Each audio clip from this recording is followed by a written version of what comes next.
This is a reply to LazloDoe's response to my last video. Thank you for responding. What you said really made me think, the kind of thinking that helps you to progress as a person. If I've understood you correctly, your main points are that politicians have no obligation to consider the views of anyone they do not represent, because their job is to represent their constituents, and so it is not reasonable to expect them to listen to our opinions. For example, when I contacted a representative from North Dakota, he said he'll listen to me when I move to his district, and you believe this is actually a sensible reply, because he does not represent me. And in the strictest sense, I would have to agree with that. This is the purpose of a representative democracy. Elected officials are meant to represent the interests of their constituents. But until I saw your response and thought about it for a while, I failed to fully realize the implications of this. And now, I think I have a better understanding of what's going on here. Suppose we have a Senator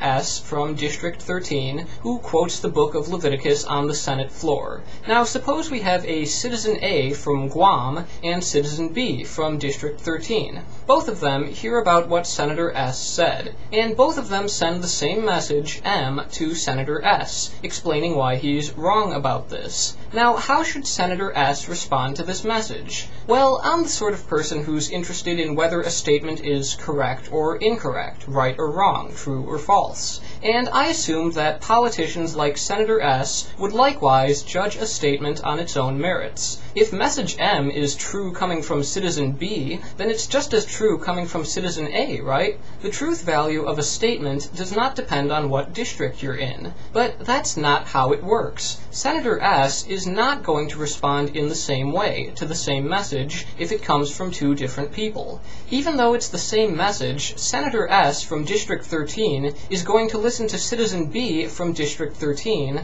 but they're going to tell Citizen A from Guam, buzz off. And now I understand why this is so. It's not about the truth of an argument at all. Politicians are not concerned with what's right or wrong, because that's not their job. Their job is representing the interests of their constituents, and truth has nothing to do with it. Obviously, this seems a little bit counterintuitive. For example, when a politician is saying gay people should be put to death, and everyone is upset about this and explaining why he's wrong, it's kind of bizarre to say it doesn't matter whether he's right or wrong. I mean, it doesn't matter whether it's right or wrong to execute gay people? I can see why this would be difficult to accept. And yet, in the context of a politician representing his district, the truth really is irrelevant. He's not supposed to represent the truth. He's not supposed to represent what's objectively right. Because for him, what's right is determined only by the interests of his constituents. And those interests are, by definition, what's right for him, and he must represent that. Of course, we live in a constitutional republic, which places limits on majority rule in order to protect the rights of minorities. And I hope Senator Renfro understands that gay people have the right to life, liberty, and the pursuit of happiness, just as everyone else does. But yes, you are definitely correct. Representatives have no obligation to consider the views of anyone outside their constituency. And really, if someone is quoting Leviticus 20:13 on the Senate floor, I think it's safe to say they don't really care what anyone thinks. And when I encourage people to contact these politicians, I assume they're aware that there are no guarantees here, and we have no actual standing to influence their actions. But from a different perspective, I think it's still legitimate to contact people like Scott Renfro and talk to them simply as a person open to rational argument, rather than in their capacity as a politician. I think it's worthwhile to just say to them, politics aside, representation aside, have you considered that you personally may be wrong on this issue, and present them with compelling arguments for why they're wrong. I would say that's worth a try, in the sense that if you disagree with any person, you present rational arguments to convince them that your position is correct. And I would hope that politicians are open to reasoning, even if they're not allowed to let this influence how they do their job because we're not in their district.